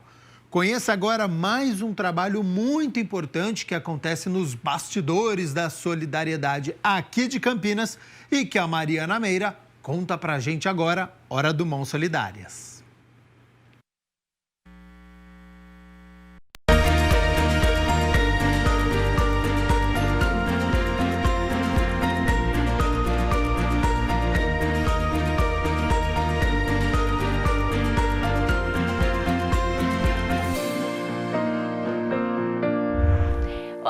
Seja bem-vindo, seja bem-vinda. Estamos no ar com mais um Mãos Solidárias.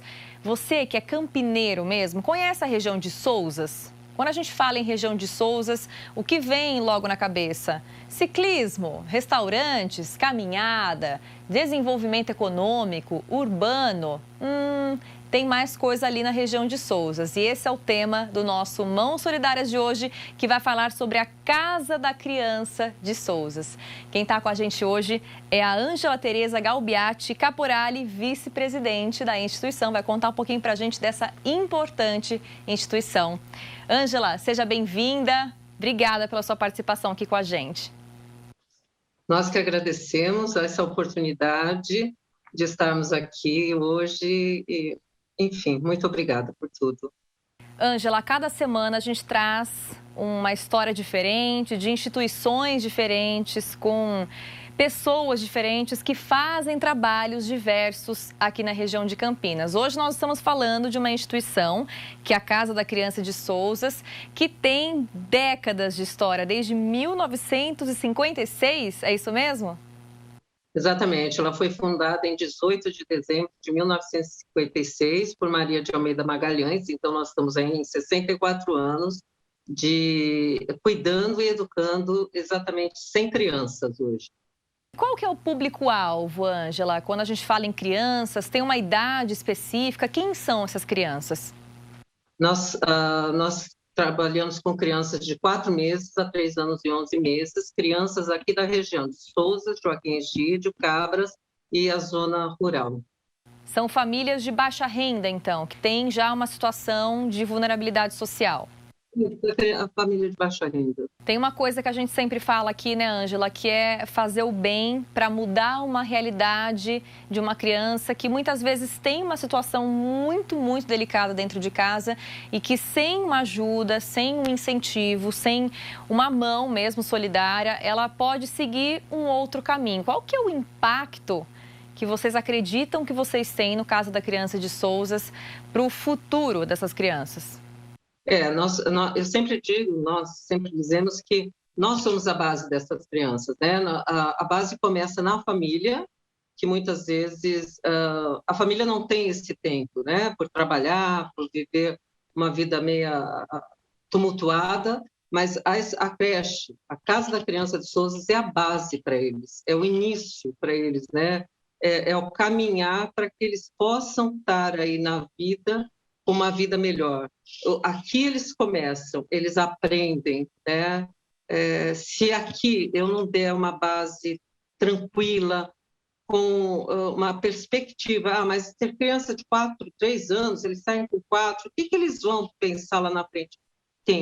É aqui que eles vão começar a sintonizar, a adquirir os conhecimentos. É aqui que eles começam a andar, é aqui que eles começam a falar, a comer, é aqui que eles aprendem tudo, é o início deles, é aqui. Que legal, Ângela, isso é muito importante, né? E muito gratificante quando a gente vê essas crianças se desenvolvendo, seguindo rumos melhores do que elas poderiam, né, se não tivessem esse incentivo. E dentro do local, quando vocês fazem as atividades, né, que ações são feitas na prática com essas crianças? O desenvolver da criança, né, nós trabalhamos toda uma pedagogia, né, a pedagogia, nós trabalhamos com ateliês aqui, nós não trabalhamos o convencional, né, nós trabalhamos ateliês, o que é isso? Nós trabalhamos com várias salas, por onde durante o dia eles fazem o percurso, então são vários ateliês de artes, a biblioteca, o faz de conta, a fantasia, o desenvolver, a música é itinerante, o som, a luz, imagem. Então, durante o dia eles passam por esses ateliês, onde eles vão desenvolvendo em cada um o seu conhecimento, a perspectiva, eles vão desenvolvendo o conhecer, sabe? O conquistando os seus espaços. É muito gostoso, sabe? O desenvolver o paladar no refeitório, sabe? Em cada ação, eles têm o seu educar, não esquecendo jamais, o lúdico. Onde temos nós temos um jardim sensorial, onde eles desenvolvem o olfato, o paladar, a visão. É interessante, Ângela, que aqui no Mãos Solidárias muita gente vem contar que pega muito nessa parte cultural, na parte lúdica, na parte da arte, como forma de transformar essas crianças. Ou seja, não é só educação, não é só comida, tudo isso é muito importante também, mas o brincar, o aprender com cultura, com arte também é muito importante. Vocês acham que isso tem um papel grandioso na vida dessas crianças? Sim, totalmente. Sem isso, eles são crianças soltas. Se você não tiver esse cuidado em todas as fases, né? Na primeiríssima infância, no maternal, no primeiro ano, enfim, em todo o caminhar dessa criança, vai ser uma criança desregrada.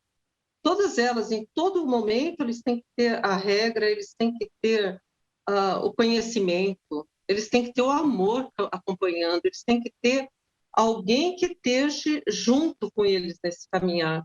A arte faz parte de tudo isso.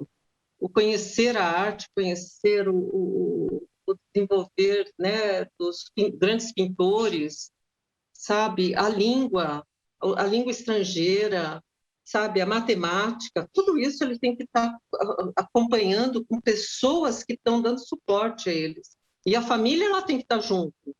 Não adianta só a escola trabalhar com a criança e chegar em casa a família não te acompanhar.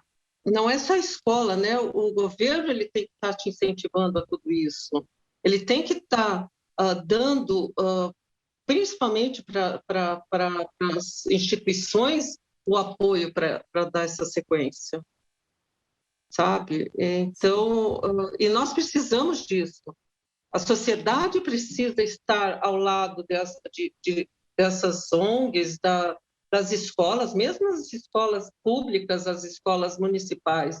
A sociedade tem que caminhar junto para que a gente possa tirar essas crianças das ruas, fazer uma sociedade mais justas, sabe, mais justa, porque hoje a sociedade ela não está justa, desculpa, ela não está. Tem tanta criança que a gente vê, crianças que eu criei, eu falo eu porque eu estou nessa instituição há 22 anos. Quando eu vejo crianças aqui em Sousa que elas estão envolvidas com droga, é muito triste. Você vê que você tem uma base, aí a outra instituição continuou, né? Porque nós trabalhamos em rede aqui, nós vamos indo até quando a gente pode trabalhar essas crianças. Aí você olha assim, você fala, meu Deus, onde foi que nós falhamos? E você vê as drogas com essas crianças. É muito triste isso. Então, nós temos que fazer de tudo para que a educação, o cuidar, ela caminhe junto, até onde a gente puder. Até o máximo que a gente puder, a gente tem que cuidar dessas crianças. E qual que é a rede que vocês têm? Quantos funcionários são? Eles são funcionários? Como é que vocês se organizam para fazer os atendimentos? Nós, como eu disse, nós temos 100 crianças e nós somos CLT. Eu tenho 27 colaboradores e a nossa diretoria, nós temos 8 diretores voluntários. Agora, Ângela, se manter financeiramente é um dos maiores desafios que a gente ouve aqui dos nossos entrevistados, porque não é fácil, a gente está lidando com famílias que precisam de uma estrutura mínima, os funcionários também, né, recebem os seus pagamentos, os seus salários. Como é que vocês se mantêm hoje financeiramente? A Secretaria Municipal de Educação, ela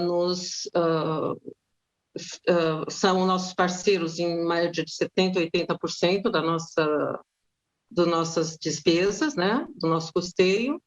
A FEAC também nos ajuda e o restante nós temos que ir atrás de parceiros associados, fazendo pizza, enfim, nós vamos atrás de valores para tentar sobreviver. E com essa pandemia que nós estamos vendo desde o ano passado, né, está muito difícil. E no meio dessa ajuda, vem também a ajuda do munícipe, a pessoa física, ela também ajuda? Ou vocês têm sentido que nesse momento de pandemia as pessoas estão mais fechadas, elas não estão mais ajudando tanto quanto antes? Na pandemia nós perdemos muito, né? Nós perdemos esse lado, porque está difícil para todo mundo, né? Nós perdemos os doadores, nós perdemos. Mesmo os associados também deixaram alguns de contribuir. Complicado isso, né, Ângela? Como é que a gente faz, então, para cativar as pessoas a entenderem, né, inspirar as pessoas para que elas entendam que o mínimo que elas fazem é muito para as pessoas que precisam? Vocês fazem campanhas, têm uma comunicação direta com as pessoas? Que mensagem que a gente poderia deixar aqui para as pessoas que nos assistem entenderem que é importante, sim, ajudar?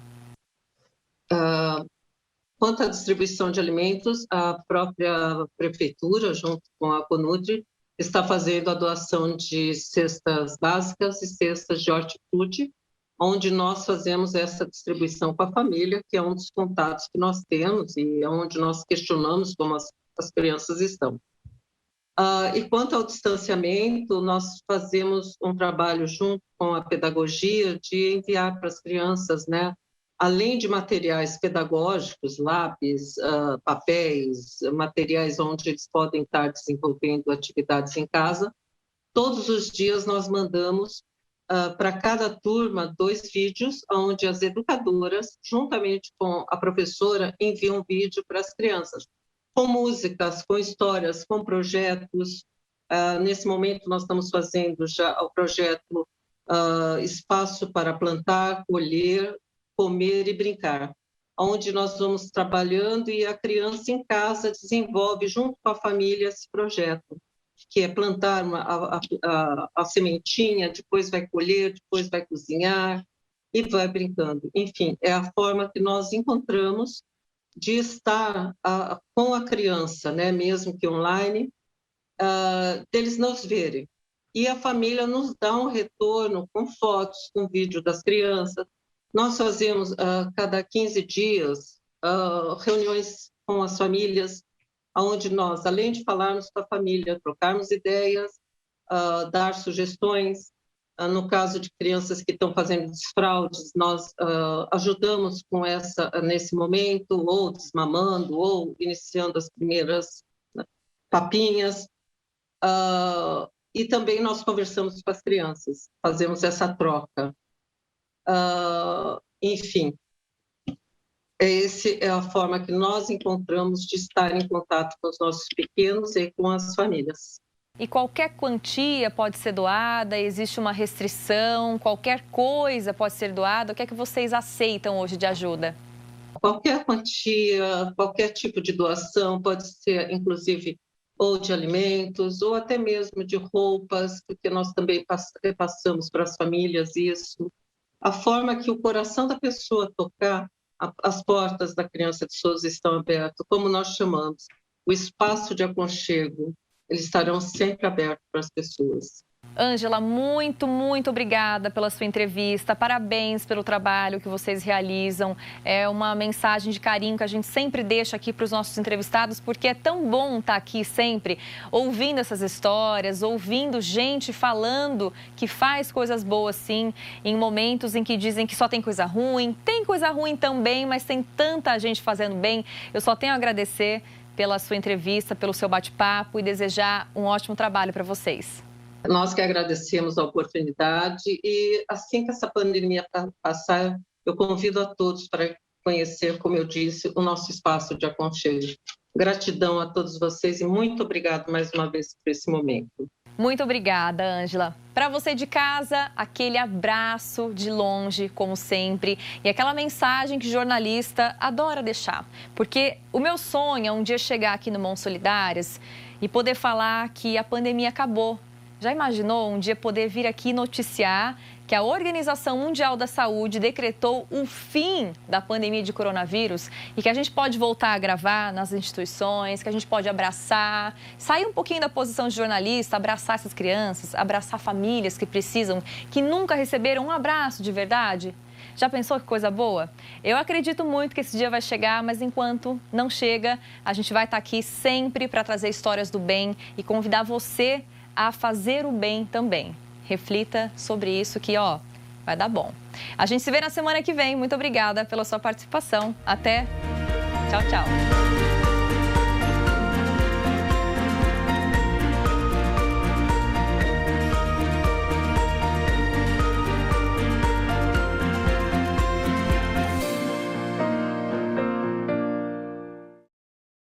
Este é o desejo de todos nós, Mariana Meira. Muito obrigado por todas as informações e por contar a história aí da Casa da Criança de Souzas.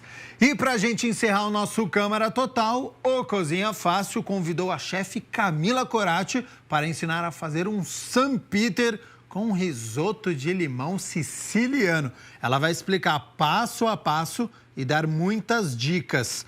Com água na boca desde já, vamos acompanhar.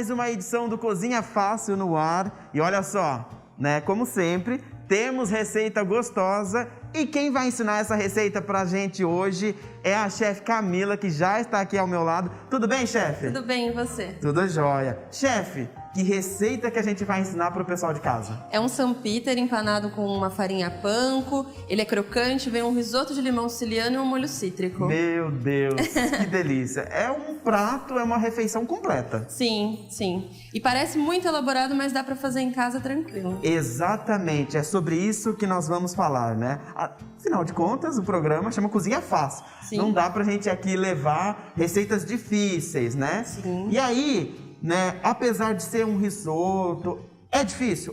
Dá Ou pra não? fazer tranquilo, é só seguir as etapas certinho. O risoto, ele tem um ponto dele, né, que a gente chama de al dente. E é bem de gosto, né? As pessoas às vezes gostam do risoto mais molinho, às vezes gostam dele um pouquinho mais durinho, mas o ideal é que seja al dente. E isso, gente, é só ir provando a comida. Enquanto você vai provando, ela chega no ponto que você quer e você faz tranquilo.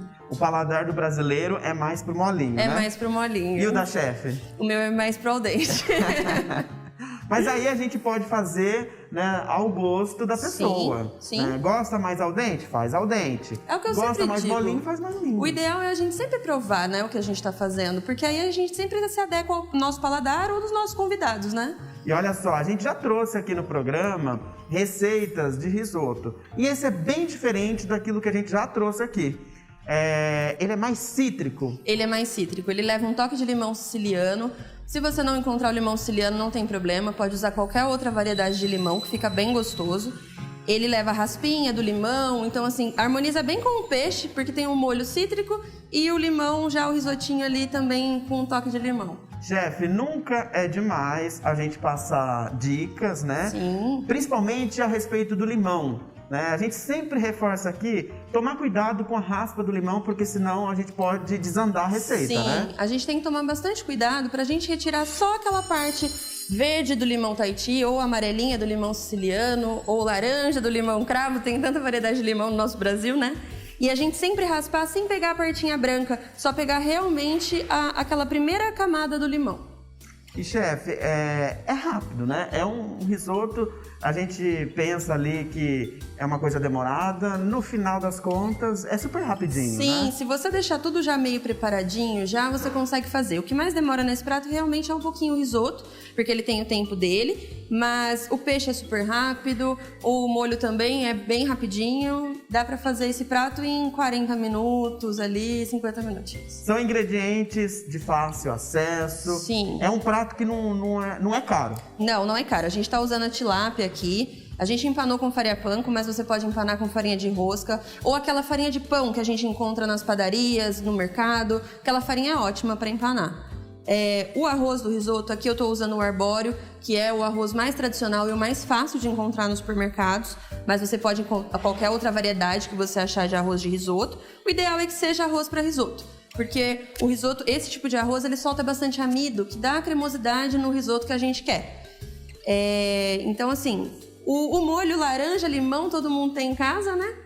Então é bem tranquilo de fazer e bem fácil de achar. Aliás, tem um molhinho, né? Então, além do risoto, tem o filé de tilápia. Sim. E tem um molho que é também assim, olha, né? É um chamariz, né? Ele é bom porque ele dá... Eu gosto dessa combinação cítrica com a fritura do peixe, que dá aquela quebrada, né, na gordura do peixe, na fritura. Acaba ficando bem harmonioso. Perfeito. Bom, chefe, o pessoal de casa já está acostumado aqui com a gente, que é o seguinte, enquanto a gente está passando aqui conversando sobre a nossa receita, eles correm lá para pegar o caderninho para anotar. Pega o celular, anota, porque não vai muita coisa, não é? Sim, ele acaba sendo um prato bem simples. E rende para quantas pessoas essa porção que a gente está fazendo? Essa porção é para um prato individual. Certo. Dá pra gente replicar a receita e fazer para mais pessoas. Só dobrar. Só dobrar. Perfeito. Exato. Podemos mostrar então tudo que vai na nossa receita? Sim, vamos lá. Olha aí. Anote aí, um filé de tilápia, 50 ml de leite integral, 20 ml de azeite, 40 gramas de farinha de trigo, um ovo de galinha,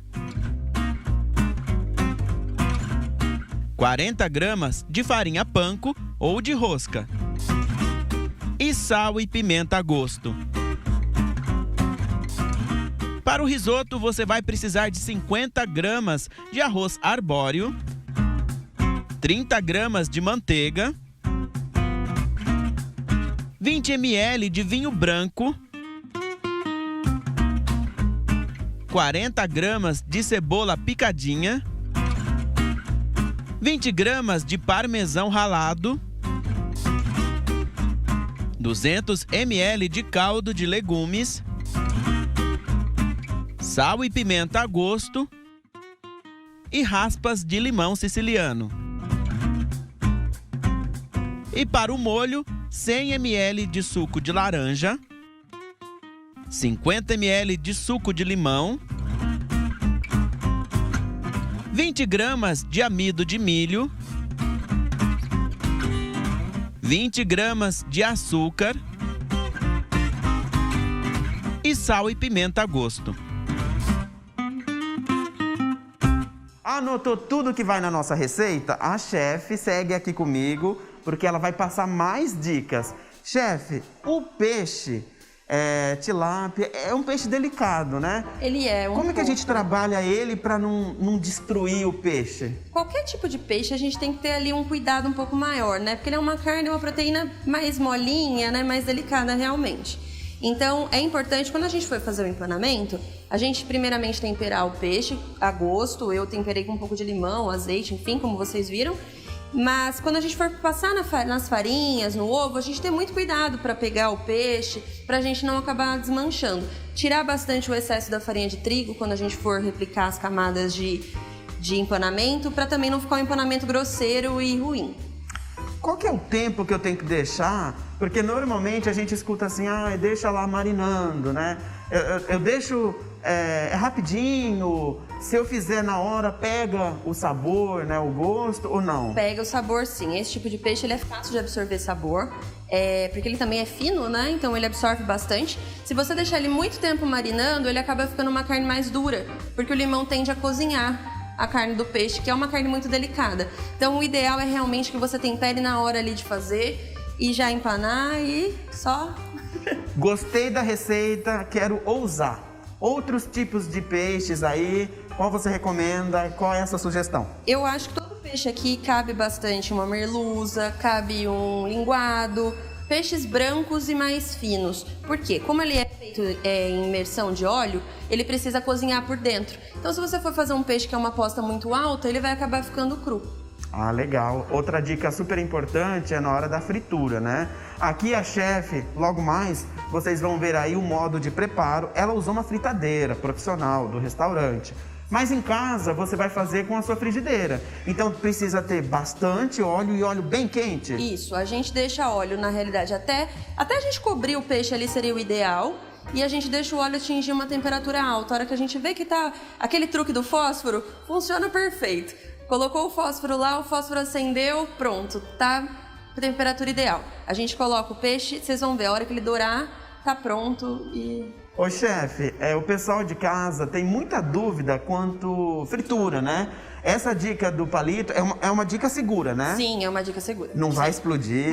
Não vai, não vai. Mas aí o pessoal fica com dúvida, porque assim, às vezes o óleo muito quente, ele doura logo, sim, né, por fora, e aí o ingrediente por dentro ainda fica cru. Isso. Né? Então, testando com palito, ele vai ficar no ponto. Vai ficar no ponto. Ele chega numa temperatura ideal para cozinhar. Por isso também do peixe ser baixo, né? Porque ele vai dourar, você vai ver que vai dourar rapidinho, mas por dentro ele vai estar cozido. Sensacional. Olha só quanta dica aí você de casa pegou. Bom, acho que está na hora da gente mostrar então um modo de preparo. Ok, vamos lá. Olha aí. Vamos começar. A primeira coisa que você vai fazer é empanar o filé. Mas para isso, você deve temperar a tilápia, sal e pimenta, dos dois lados.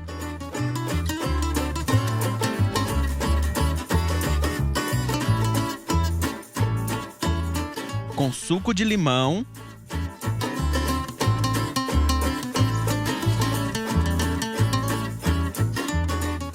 azeite,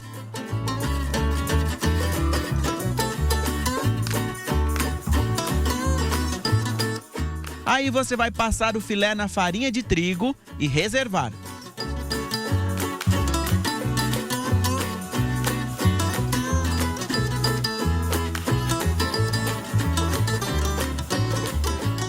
Misture o leite com o ovo e tempere com uma pitada de sal e pimenta.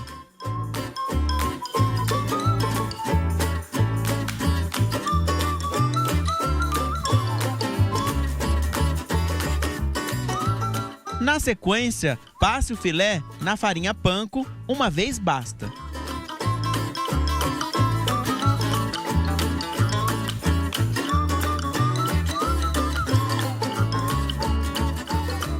E aí reserve. Vamos preparar o risoto. Em uma panela você vai colocar a manteiga,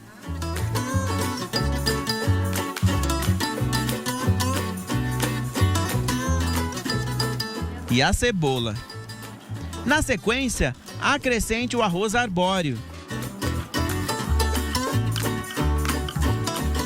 Feito isso, coloque o vinho branco e deixe secar.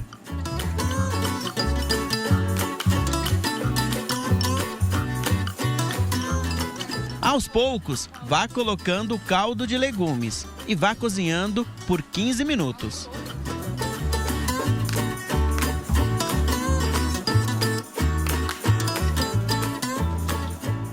Quando o risoto estiver al dente, coloque o suco de limão.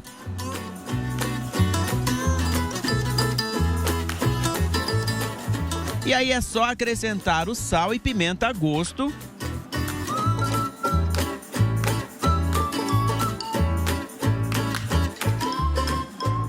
Na sequência, raspas de limão siciliano.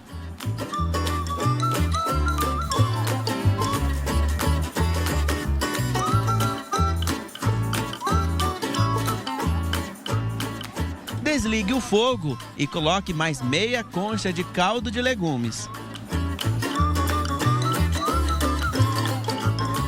A manteiga e o parmesão.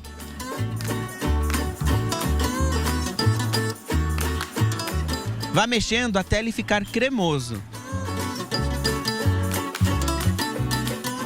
E aí reserve. E a última parte da nossa receita é o molho, que é bem rápido também. Em uma panela, coloque o suco de laranja, de limão,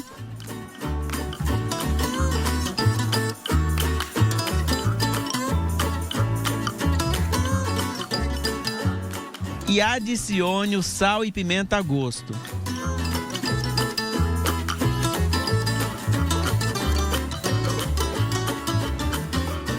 Dissolva o amido em água fria. E acrescente no molho.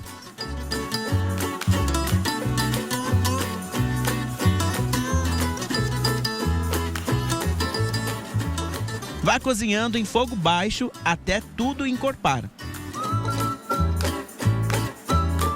E agora vamos finalizar. O peixe já está empanado, só fritar em óleo abundante. A chefe está fazendo em uma fritadeira, mas você pode fazer na frigideira com bastante óleo e quente. A dica é, o peixe tem que ficar submerso no óleo.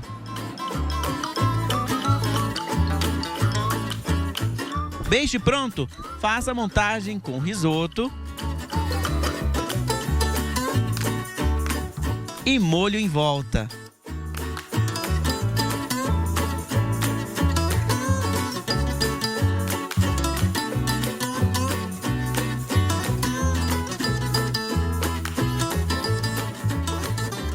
Peixe ao lado.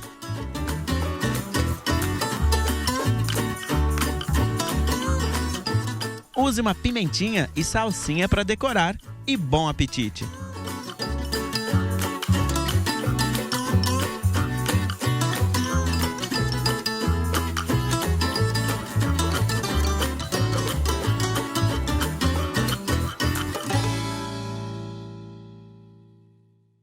Estamos de volta agora para finalizar o programa. Está vendo aí que eu estou sem máscara, mas olha só, a gente seguiu aqui todos os protocolos, né, de distanciamento para ter uma gravação segura.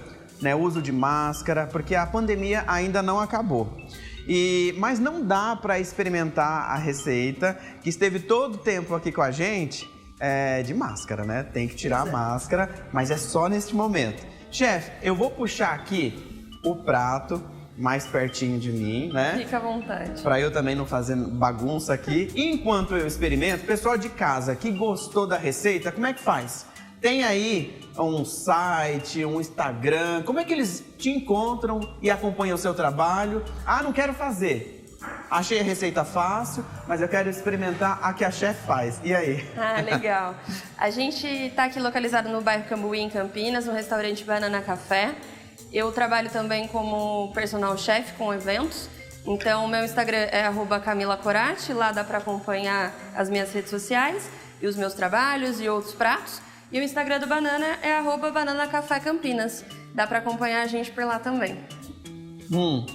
Meu Deus. Eu vou ter que experimentar mais esse pedacinho aqui do peixe. Muito bom. E aí, combinou? A fritura com o limão? Exatamente. O cítrico é delicioso e combina muito com o peixe, né? E o peixe tá muito crocante. É a farinha panko. A farinha panko faz a diferença, mas a farinha panko nada mais é que uma farinha de pão japonesa. Então pode utilizar sem medo aquela que a padaria faz. Que ela é muito boa. Mais grosseirinha, né? Isso, quanto mais grossa. A farinha de rosca, ela é mais fininha. Isso, quanto mais a farinha mais rústica de pão, até aquela que você faz em casa. Com pão amanhecido, torra o pãozinho, processa, bate ali e dá pra empanar o peixe. E olha, pra mim, sendo molinho, al dente, eu não tenho tempo ruim não, tá ótimo, tá perfeito. Chefe, quero agradecer a participação, vou até colocar aqui de volta, só pra gente finalizar o programa, porque eu ainda tenho todo esse prato aqui, né, pra degustar, né, mas a chefe volta pra ensinar uma outra receita, né? Sim. Não vamos dar spoiler. Não, vamos deixar, só sei que é bem bom. Deixar no ar aí, tem que acompanhar a gente, combinado? Chefe, muito obrigado. Obrigada a você. Até o próximo programa, gente. Tchau, tchau.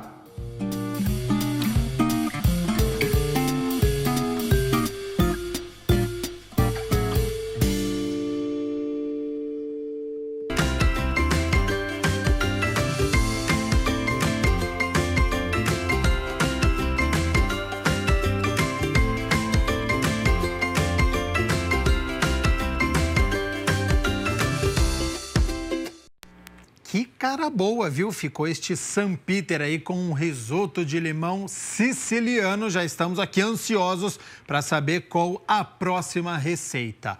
Bom, Câmara Total fica por aqui. Muito obrigado pela sua companhia, pela sua audiência.